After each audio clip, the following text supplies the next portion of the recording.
What's going on, guys? Welcome back to another episode of Trick 10s. Today, I'm going to be building a gigantic catfish live well. It's like a 75-gallon live well. It's going to be 64 inches wide, 18 inches front to back, and about 15 inches tall. Now, the thing about this live well is it's not just going to be the live well box itself. I'm going to have a frame around it built out of 1-inch square tubing and sheeting on the outside of that. The customer's going to come back and put some pour foam or spray foam inside of there. I didn't really want to use that stuff, but that's how he wants to do it. I'm just building this thing. It's going to be cool though. This is the lid for it. It's a pretty big lid right here. He's going to have lots of room inside of there, and he's going to be able to fit some big flathead catfish inside of there. It's going into a big Sea Arc boat. Now, he did send me some pictures of how they originally build these in there. The model that he got did not come with the live well. So this is going to be like a freestanding unit. It's going to sit right in front of his existing back bench. He's talking about getting this thing coated with some type of rhino liner or something like that. But it's going to be a cool project. It's going to be a gigantic live well. This thing's going to hold like 600 pounds of water. It's a lot of water. All right, well, it's time to go build this thing. Let's get back to work.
All right, so we got the big body of the live well cut out, sheared it. Got my brother helped me bend it. It looks good. It's going to be a little tricky. I'm gonna show you guys the drawings so you can get an idea of what I'm planning on doing. All right, so this is the drawing. Now this box that we just built up for the body is gonna sit inside of here. We're gonna build a 1-inch frame around this out of this 1-inch square tubing right here. And then we have 15 1/8 on our overall height. And basically that measurement is going to be the measurement that his rear deck is already at. It's actually 15 1/4. I left myself an 1/8 of an inch play because we're going to have 1/8 of an inch sheets covering the top of this. And the reason for this tube is that we got to make this thing strong because his rear deck is going to be right here and he's just going to walk right on top of this thing. It's got to be strong. It's got to be able to withstand him walking on it. All right, now let's go look at the live well. I'm going to kind of explain to you what happened with these measurements in here and how this is going to work. All right, so this is set right now at 15 1/8, basically 15 1/16. So I only have a 1/16 of an inch, maybe 3/16 of an inch I can build up taller on top of this. Well, obviously, that hatch is not going to fit in there like that. Now, if I want that hatch to be, flush with the top of this at 15 3/8, I would have to have made this whole live well an inch smaller. And we only have 15 inches in here on the height. And he's talking about putting some big catfish in here. So we don't want to lose any more of our height. So what I'm going to do, I've allowed enough room to frame on either side, left and right, with the 1-inch tubing. We'll have big frames on both sides. Then across this top, we're going to end up running a piece of 1x3 tubing. Because you see we got 1.5 inches here, and we're going to have 1.5 inches that's going to hang out past that. That way when we put our sheet in here, that way we'll have something to attach it to. And this piece for the live well, it's going to turn back up in here. That way it'll keep all that water in there from sloshing and having anywhere to get out of there. So with that being said, what I'm going to have to do is I'm going to have to notch this out right here in this top lip. I made this 2-inch lip. Well, I'm going to cut that out just where the hatch is going to drop in at. I'm going to weld my piece of tubing up underneath of this piece right here. That way we can keep our same overall height. We won't have to worry about the depth of this sticking up above the existing height we have. It will just recess down inside of it. I'm gonna get this stuff figured out and we'll get back to work.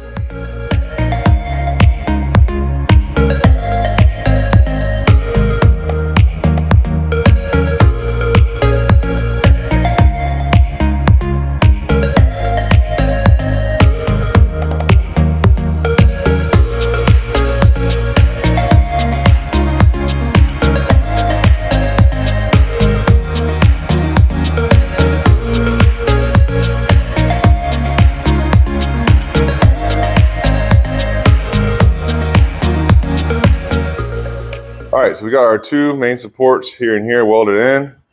And I'm not going to weld this seam solid until I get the end cap in there, but got it welded across here. I welded it on the back side too. Looks pretty good. What I'm going to do now is I'm going to make a plate for the end of this to fill it in. And I've got to make a little piece that's going to go in here that's going to put a radius corner in here. He wants this tank to have rolled edges in it. That way his bait fish will swim around in a circle. Apparently, if it has square corners, they'll run right into it and kill themselves. So I'm going to go get these end pieces made, and we'll get these other little rolled corners in here. Let's get this whole thing tacked up, and I'll show you what we got before we weld it solid.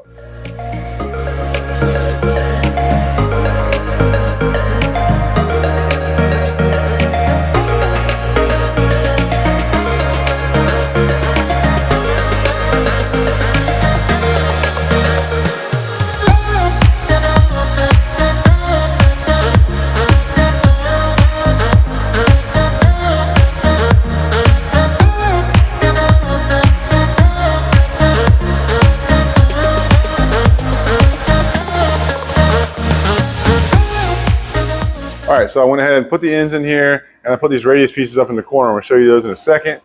Welded up really nice. This thing looks really good.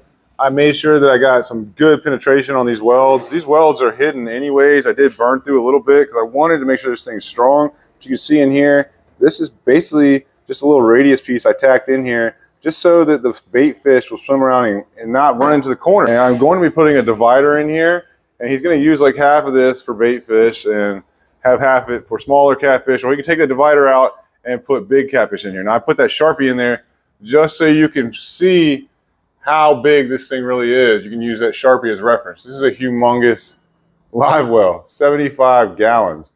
Now that I've got that all finished up, what I'm gonna do is I'm gonna put my tubing frame along the outside of this, all the way across this edge right here.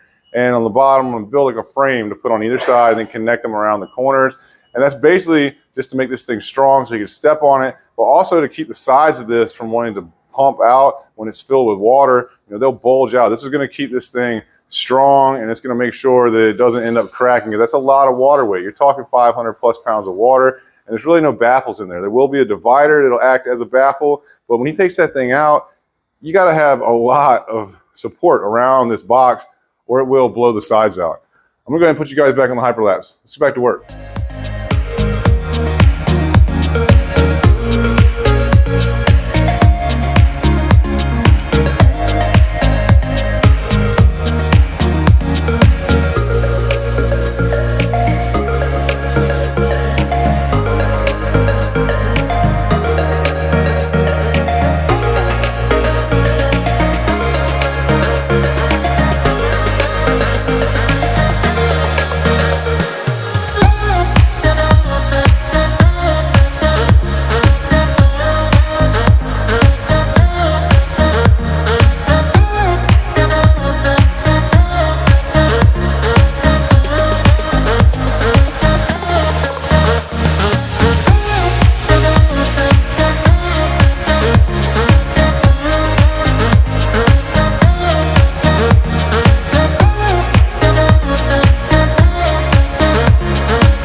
So we got this thing completely framed out. It turned out good. I did throw these extra pieces in here just to enclose this so the water can't splash out, because I am going to cover this with another sheet just to get the thickness right, and I want to make it strong so you can stand on here. It's not going to flex, but this ties in with this piece here now, and all that waterproof. Water splash around, it's not coming out of there.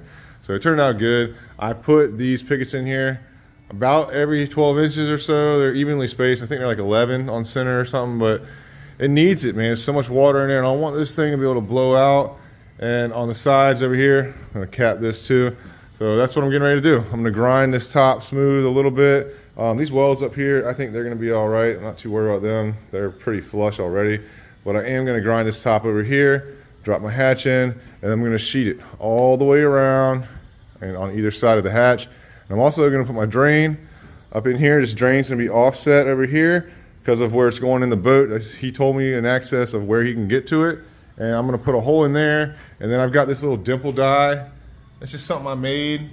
It'll press it in and recess it down like the sink drain in your kitchen, and that will allow for its fitting to sit low. That way the water won't be standing in here. I'm gonna get this stuff all cut up and installed and sheeted on here. Let's wrap this thing up, guys. Let's get back to work.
right, so it's all done. This thing turned out really good.